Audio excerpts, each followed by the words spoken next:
শুভ সকাল বন্ধুরা, টুনির বাসা চ্যানেলে তোমাদের সবাইকে স্বাগত।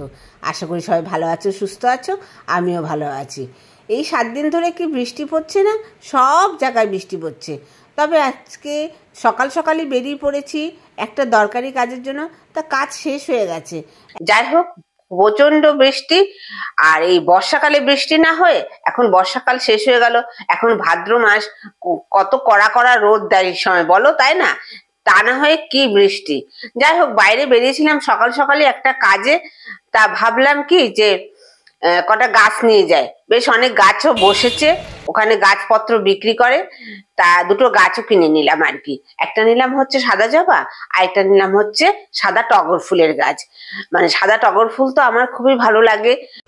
তোমাদের আর ফুল গাছগুলো দেখাবো কি, এই এক হাতে ছাতা আর এক হাতে মোবাইল ধরেছি, এবার ছাতার হাতে আবার গাছগুলোকে ধরেছি, ধরে তোমাদের দেখাচ্ছি। দেখতে পাচ্ছ আমার দেখানোর কাণ্ড। ফুল গাছ নিয়ে রাস্তা দিয়ে হাঁটছি, আবার হেঁটে হেঁটেও আসছি। ভাবলাম কি রিক্সা করে চলে আসবো, ধর না রিক্সা করে চলে আসলে তোমাদের দেখাতে পারবো না কি কি কিনেছি। আর রিক্সা করে আসলেও আমি ভিজে যাব, মানে ওই রিক্সার উঠা না ওঠা সমান। যাই হোক, এখন বাড়িতে চলে যাই। এই দেখো, বাড়িতে এসে গাছগুলো নিয়েই চলে আসলাম ছাদে, কারণ হচ্ছে এখন একটু বৃষ্টিটা কম আছে বলে চলে আসলাম ছাদে। তারপরে আবার কখন বৃষ্টি নেমে যাবে বাবা, গাছগুলো লাগাতে পারবো না, সারাদিনই তো বৃষ্টি চলছে। তা জামা টামা চেঞ্জ করে, কেননা যেই জামা পরে গেছিলাম সকালবেলা বেরিয়েছিলাম সেগুলো পুরো ভিজেই গেছে বলতে গেলে। আর এখন একটু বৃষ্টিটা ধরেছে, তাই জন্য না এখনই মানে লাগিয়ে দিয়ে আসি। দেখো, আর এই বৃষ্টির জলে গাছগুলো কি বেড়ে উঠেছে, মানে এই যে আগাছাগুলো যে হয়েছে না, মানে মাটি একদম ভর্তি আগাছা হয়ে গেছে। আর এই যে টগর গাছের ডালটা লাগিয়েছিলাম, এই ডালটা আর বাঁচেনি গো, তার জন্য এই ডালটাকে এখন উঠিয়ে ফেলবো। টগর গাছের ডালটা বাঁচলো না বলেই তো আরেকটা এখন টগর ফুল নিয়ে আসলাম, সেই গাছটা এখানে লাগিয়ে দেবো চারা। ডালে বাঁচে না, এই জন্য চারাই কিনে নিয়ে আসলাম, জানো তো। এই জন্য আর কি এই আগাছাগুলো উঠিয়ে এখানে সাদা টগর গাছটা লাগিয়ে দেব। আর এখানে মানে গাছগুলোতে যেগুলো মানে আগাছা গাছ আছে না, খুব বেড়ে গেছে, খুব বেড়ে গেছে ছাদে। আর অনেকদিন এই বৃষ্টি পড়ছে বলে না ছাদে আসাও হয়নি, গাছগুলো দেখা হয়নি। অনেক মানে একটা দুটো ফুল ফোটে নিয়ে চলে গেছি। অনেক লেবু গাছে লেবু মানে লেবুর ফুলও এসেছে, জানো তো। যাই হোক, আগে আমার বাগানটাকে আগে পরিষ্কার করি, বলো।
দেখলেই তো গাছ দুটোকে পুঁতলাম, বাপরে বাপ, আগাছাগুলো পরিষ্কার করতে কি যে কষ্ট, মানে আঁকড়ে ধরেছে।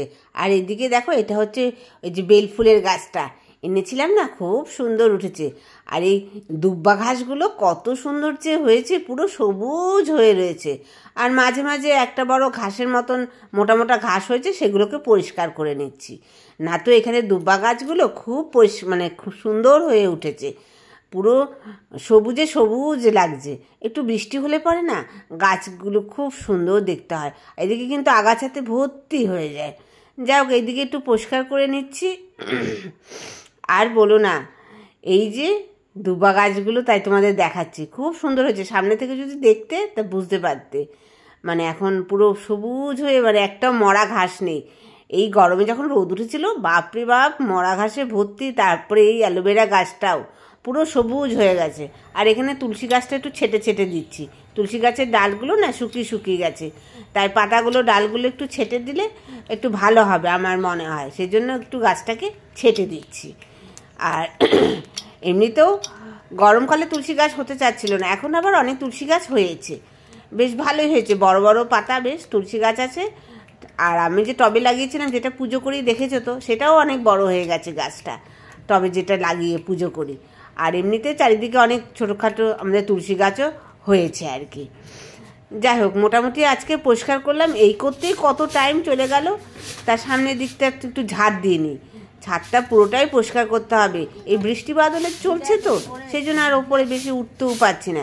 আজকে সকাল থেকে যা বৃষ্টি দিল, এখন কম আছে। দেখো, কটকটি আবার চলে এসেছে, এখন কম আছে বলে একটু কাজ সেরে নিতে পারলাম আমার ছাদ বাগানের কাজগুলো। কী যে ভালো লাগে ছাদ বাগানে কাজ করতে, কিন্তু ছাদ বাগানে কাজ করতে গেলে কি হবে, অনেক টাইম চলে যায়। আজকে রবিবার না, একটু রান্নাবান্নাও তো করতে হবে। এই সকালবেলা টিফিন করেই বেরিয়ে পড়েছিলাম, আর সেরকম রান্নাবান্না করিনি। এখন তোমাদের দাদাভাই আবার বাজার থেকে চলেও এসেছে। যাই হোক, যা এনেছে পরে করব, রবিবার তো কোনো চিন্তা নেই। তার জন্য আগে আমার গাছগুলোকে লাগালাম। বৃষ্টির মধ্যে একটু ফুল গাছ না হলে ভালো লাগে বলো বাড়িতে দুটো? আর আমাদের এখানে ফুলের যা দাম, বাপরে বাপ, বাজারে যদি যাও, আমাদের এখানে কলকাতার বাজারে কি দাম ফুলের, কি বলবো। আর কাল বাদে পরশু জন্মাষ্টমী না, আরও দাম, ফুলের দাম, ফলের দাম বাড়িয়ে দেবে একদম। মানে তুমি একটা মালা কিনবা, মানে রজনীগন্ধার মালা কিনবা, যেটার দাম এখন 20 টাকা 25 টাকা, সেটা 60 টাকা 70 টাকা নেবে মালাটার দাম। ভাবা যায় বলো, সাধারণ মানুষের ক্ষমতা আছে? যাই হোক, এই কটকটি এসে বলছে কী করছো, আমার পেছন এখন ঘুরছে। দেখো অ্যালোভেরা গাছটা দেখো, পুরো সবুজ হয়ে, আর পাতাগুলো কি সুন্দর হয়েছে অ্যালোভেরা গাছের, বিশ্বাস করতে পারবে না। এখন আর অ্যালোভেরাগুলোকে, আগে কি করতাম, একটু মুখে টুখে মাখতাম, এত কিছু এখন আর করতে ইচ্ছা করে না। বেশ অ্যালোভেরা দিয়ে শীতকাল আসলে আবার মাখবো। আকাশটা দেখেছো?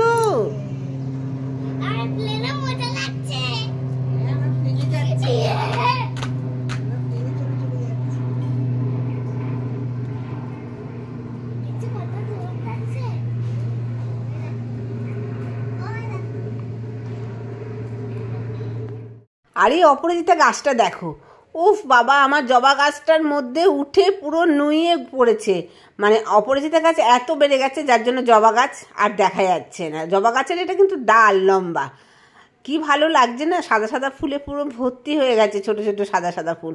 তাই কিছু সাদা অপরাজিতা তুলেও নিচ্ছি, পুজো দেবো যখন, ঠাকুরের চরণে দেবো আর কি অপরাজিতাগুলো। খুব সুন্দর লাগছে বসাতে, গাছগুলো যা ফনফনিয়ে বাড়ছে না। আর লতানো গাছগুলো তো মানে লতানোর জায়গায় পাচ্ছে না, কি করবে। যাই হোক, দেখতে বেশ সুন্দর লাগছে অপরাজিতা ফুল গাছটা। এই ভিডিওটা এখন এডিট করছি, আর বাইরে কি বৃষ্টি পড়ছে গো, কি বলবো। 5টার মতন বাজে, জানো তো, বিকেল 5টার মতন বাজে এখন। যাই হোক, ব্লগটার বেশি বাড়াবো না। টুনির বাসা চ্যানেলে আমার নতুন বন্ধুদের যা বলছি, আমার পাশে থেকেও চ্যানেলটিকে সাবস্ক্রাইব করে, আর যদি ভালো লাগে একটা লাইক দিও। আর পুরনো বন্ধুদের অসংখ্য অসংখ্য ধন্যবাদ। আবার দেখা হবে নতুন একটা ভিডিওতে। সবাই ভালো থেকো, সুস্থ।